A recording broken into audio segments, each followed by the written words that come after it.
What matters when it comes to a debate is not always what someone says explicitly, but what they don't say.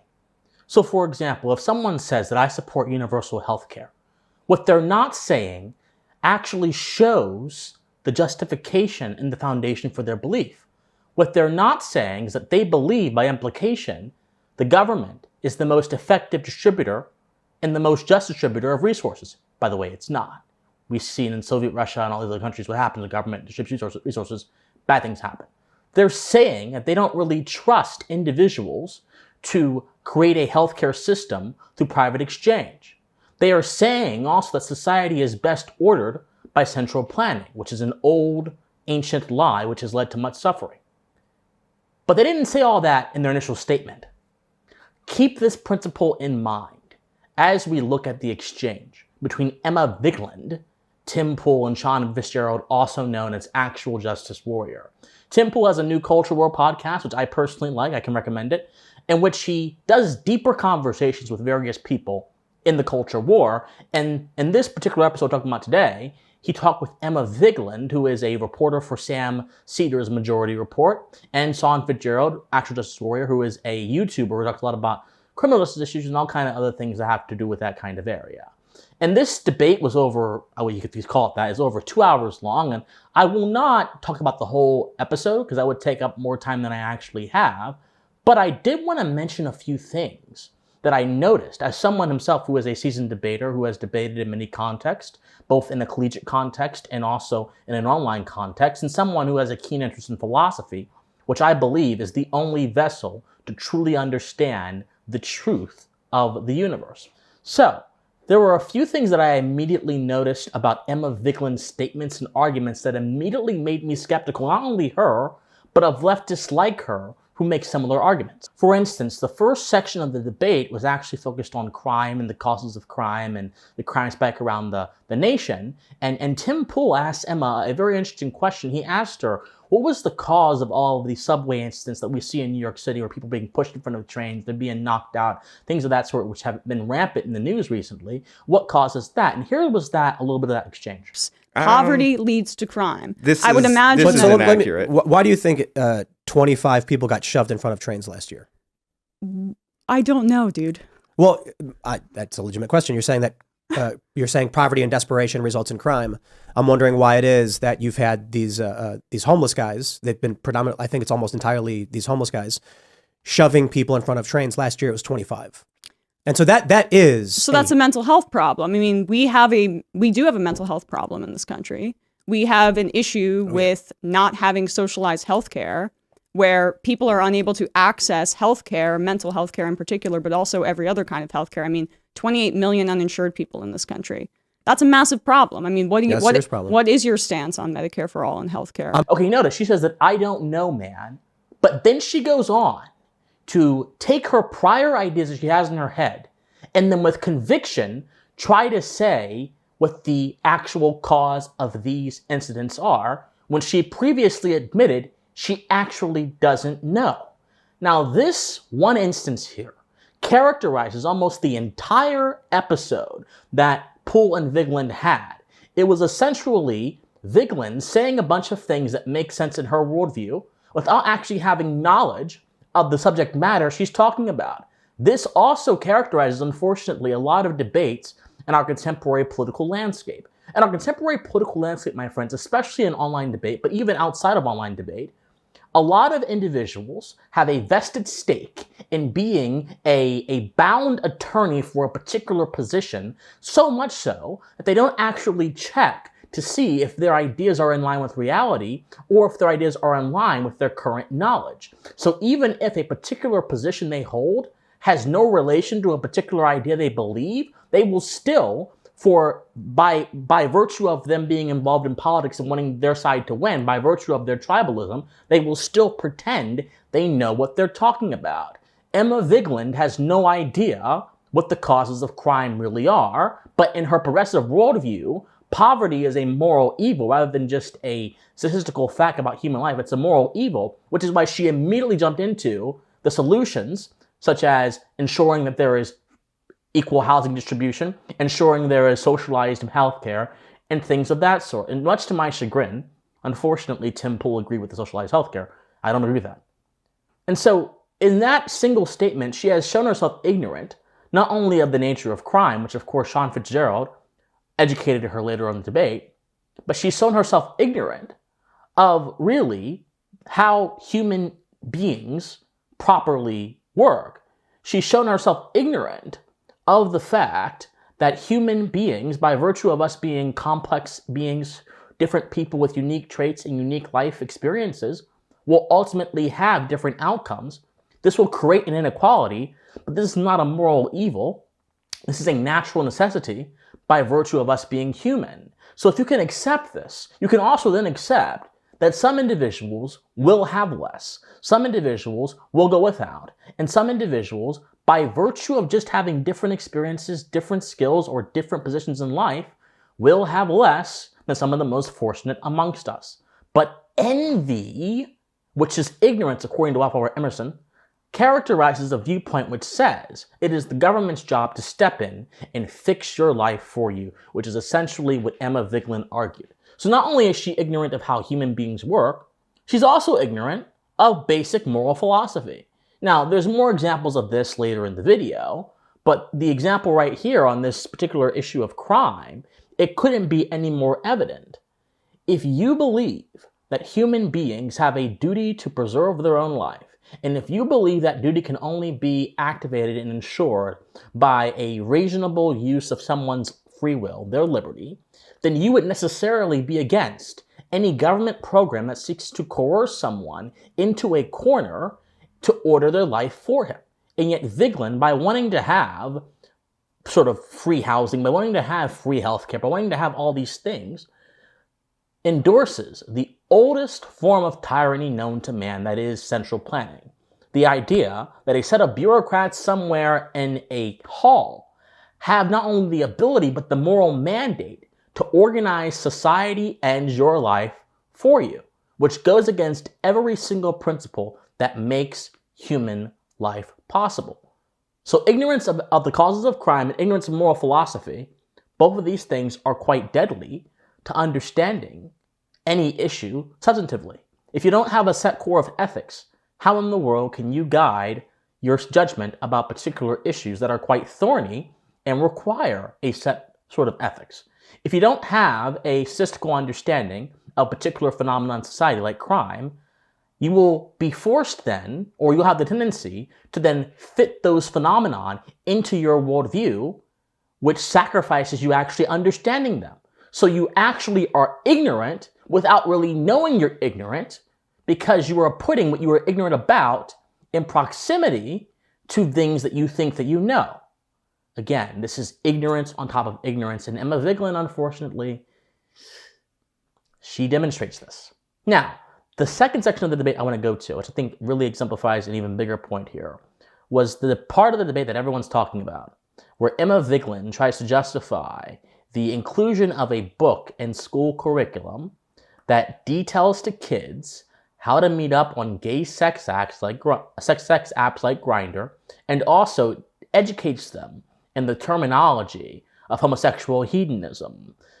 Just look at this real quick. In particular, there was one called, there was a teacher who provided a book to her middle schoolers called This Book is Gay. I don't know if you've ever heard of it. I have heard. That's actually a very good book. And it provides instruction on she provided instruction to children on how to use adult gay anonymous sex apps.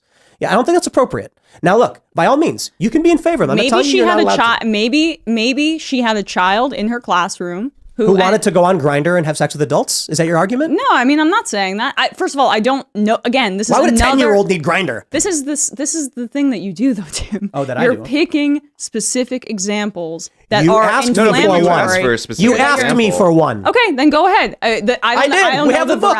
Yeah, I'm I said don't show children blowjobs. Look, you said you appreciate it. I'm not in favor of censorship. I'm not in favor of censorship. As an objective observer that's sitting here, you asked for a specific example. He gave it to you, and then you try to say he's broadly in favor of censorship. Yeah. Now, you see, there's several things that are said in that single instance there.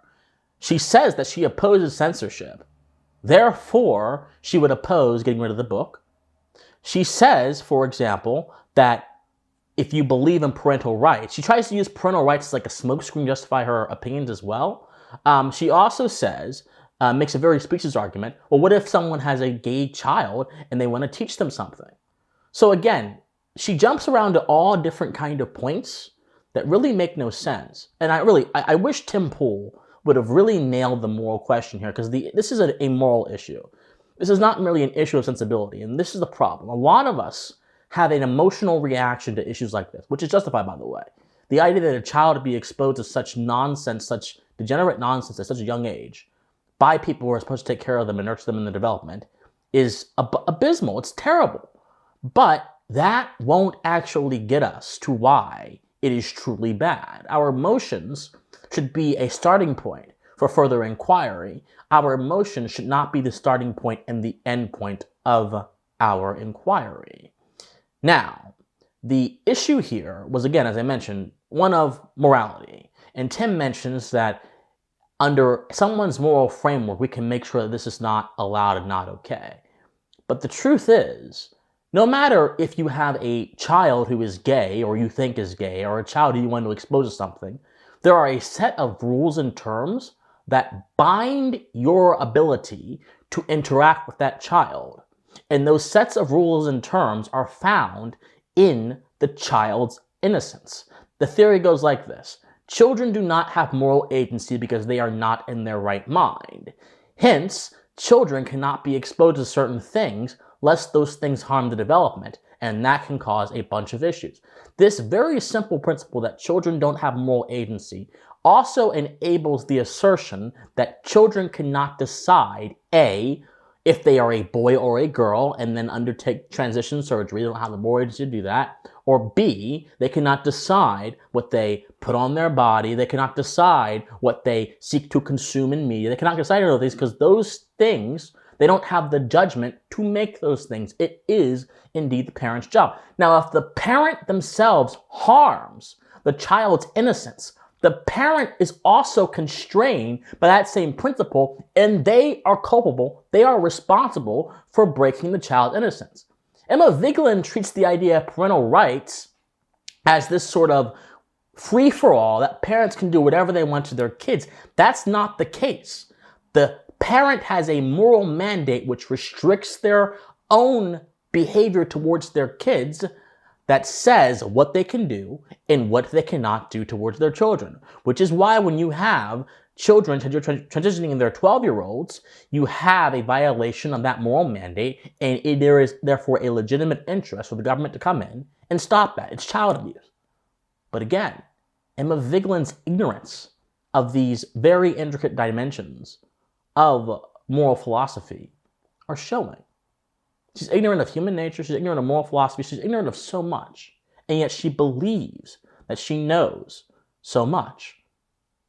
So, what am I really trying to get at here? I'm trying to get at the following. No matter how much you think you know, no matter how much you think you believe, there's always going to be a part of your belief system that is missing from something deeper. And everything that you think you know, and everything that you say you believe, implies something greater. It implies a greater set of assumptions that really allow us to have access into your broader worldview. Emma Vigeland exists as this person in the internet space that seeks to destroy the right, that seeks to demonize the right-wing ecosystem, as she said in her own words, that she seeks to battle the right-wing ecosystem online. And so since she is someone who is almost sole purpose in this space of political commentary is to attack the other side, rather than actually providing solutions that are set in foundational ideas that go beyond her own worldview, then she is going to destroy the other side, or try to do so. That's going to be her entire modus operandi. But of course, people like this labor in ignorance. Now, there are more parts of this video, of this debate that you can see for yourself. It'll be in the comment section down below. I would encourage all of you to go take a look at it. It's very interesting. But my biggest takeaway here is that being ignorant of so many crucial ideas will then therefore impair your analysis. And not only that, but it will also impair your understanding of moral issues. In the title of this video, I talk a lot about moral conscience. Conscience is not merely a feeling. Conscience is an intuition that is also guided by knowledge.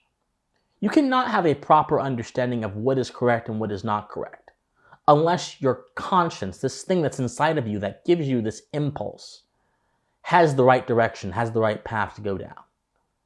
Leftism, as a principle, rejects conscience, and it prides materialism as its foundational moral value. This is why Emma Vigeland used the term income inequality several times. This is why Emma Vigeland tried to abuse the idea of parental rights, justify things that under any other reading of that standard would not be justified. This is why Emma Vigeland had no idea about the causes of crime, but was willing to appropriate those causes, which she was ignorant of, towards long-standing issues in her own worldview, because leftism doesn't really put an emphasis on having a broader understanding of knowledge. It puts an emphasis almost solely on material considerations and materialism as a philosophy in itself. You don't believe me? Very simply, look at what Woodrow Wilson did in 1887 in his essay on the study of administration. This guy was the architect of the progressive era, and this guy essentially set the tone for modern leftism in America, him and FDR and other people as well. And he essentially said the Constitution doesn't really matter, but what matters are the people who run the government, and that should be our consideration. That's a form of materialism to say that ideas don't matter, but behavior does. If you separate ideas from behavior, you no longer have a full picture of government or of the human being or of truth. You simply have these atomistic people laboring together as products of their own actions as opposed to being people of anything higher. This is the underlying tenet of leftism that I think is reflected adequately in this debate with Emma Vigeland. My advice to all of you is very simple. Be sure that you understand what your ideas imply, and be sure that you also understand the causes of phenomenon, and you understand phenomena in themselves. And if those phenomena don't match up with your own personal vision of the world, you ought to correct your personal vision of the world instead of trying to fit those ideas to your own personal vision of the world. My friends, love you guys so much. If you love me, if you want to be part of the revolution of the mind, like this video, comment on this video, share this video, subscribe to this channel, donate to us on christianwatson.logos.com, our Patreon, our PayPal. Do everything you can to help me get my message out there. I love you guys so much, and please stay pensive. Bye, guys.